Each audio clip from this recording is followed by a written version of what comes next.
Yarn Report, special edition, breaking news edition. Bobby Manning here with Nicholas Gelso. He's back. The camera's fixed. You're looking sunny and bright over there. The future is not looking that way for the Celtics right now. Jayson Tatum entering the NBA's COVID protocol. No positive test necessarily. That's not what the report said, but he will be out for the next 10 to 14 days. But if you think about it, every league started this way. The NFL, who I was probably most critical of all the leagues, has ended up just muscling through it and getting through their season. And I don't think suspending the season is the answer. I think they just got to power through it. And you listen, Kevin Durant was. You're going to have marquee players. If the governors didn't want a bubble, the NBA complied with the players and the owners. This is what we have to deal with. The only shame is it doesn't stain, Bobby, the great. They showed such a great path to follow in the bubble. Does this now kind of stain that success level that they had in the summer?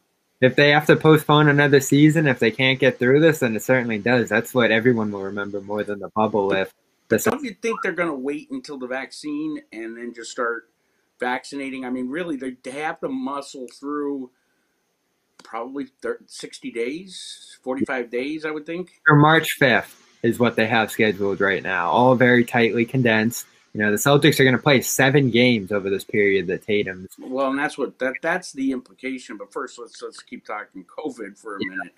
I explain 1 second. The Celtics have rapid, and because you're doing a story on this. I think you're going to talk to Cedric about it, Maxwell about it, and stuff. But the Celtics have the rapid testing. Yeah. They have media in the red zone get tested. Our media is yellow or orange, so we're nowhere near the court. They have the rapid test, so why then do they put them in COVID or health and whatever it's called protocols for 14 days if the test comes back negative? Well, they also have contact tracing, which is the key in a lot of these situations. They have devices, they have technology that allows them to see, were you in proximity to someone who did test positive for a certain amount of time that would put you at risk, because we all know about the incubation period. Sometimes a positive doesn't show up for several days. Right. And I think that's the hole in the protocol right now. If players are breaking through and exposing other players to it in that time frame. The Celtics right now, we don't know where it stemmed from. But in Philadelphia, where they only have 7 players tonight, Seth Curry Doc suiting up. I mean, they're going to get the 2 docs, Dr. J and Glenn Doc. Doc Rivers an hour ago, he doesn't think they should be playing today, but they are. Well, of course he's going to say that. He has no players. I mean, the down team, and it went on with the NFL. We heard it all season long. The team that's impacted is going to bitch and complain. I mean, that's what it's going to be. But then you look tonight, tomorrow the Celtics play Miami, and what about everybody there who has been in contact with Robert Williams, with Jayson Tatum? They now have they can infect the Heat. Well, that's the question now.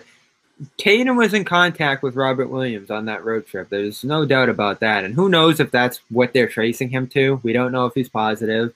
But with each passing day,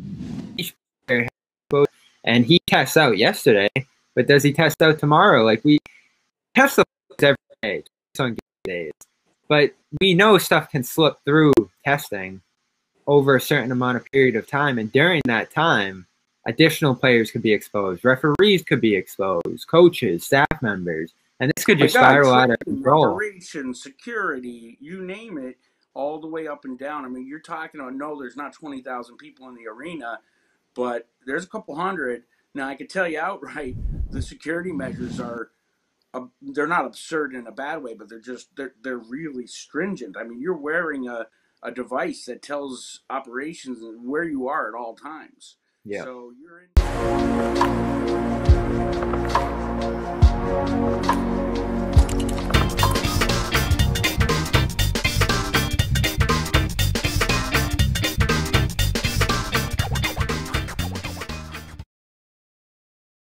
You're separated, but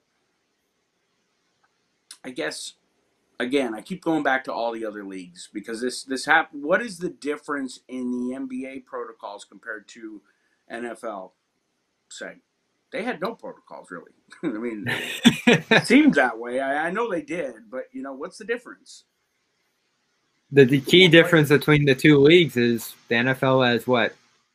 Upwards of 70 players on their roster, and the NBA on a night where COVID your roster like the Sixers are now, you're down to 7 players here. In fact, we just did a segment the other day about how Toronto's playing in Tampa. How's that not a competitive disadvantage? Dude, I mean, I gotta tell you, that Toronto thing is a whole other story. But I was talking to Max yesterday, and it's if an asterisk belonged anywhere in the last 2 seasons, it's this season. The bubble was more difficult. Isn't that crazy? Yeah, I mean, it is crazy. It's crazy that we're still talking about this. I remember talking to you the day after the NBA shut down in March and saying, don't worry, 2 weeks, Bobby, we'll be back. I mean, here we are a year later almost, and I don't want you to laugh at me. Does Danny sign Evan Turner to a 10-day? Does he tell him to get in shape? I mean, I don't think they're there yet.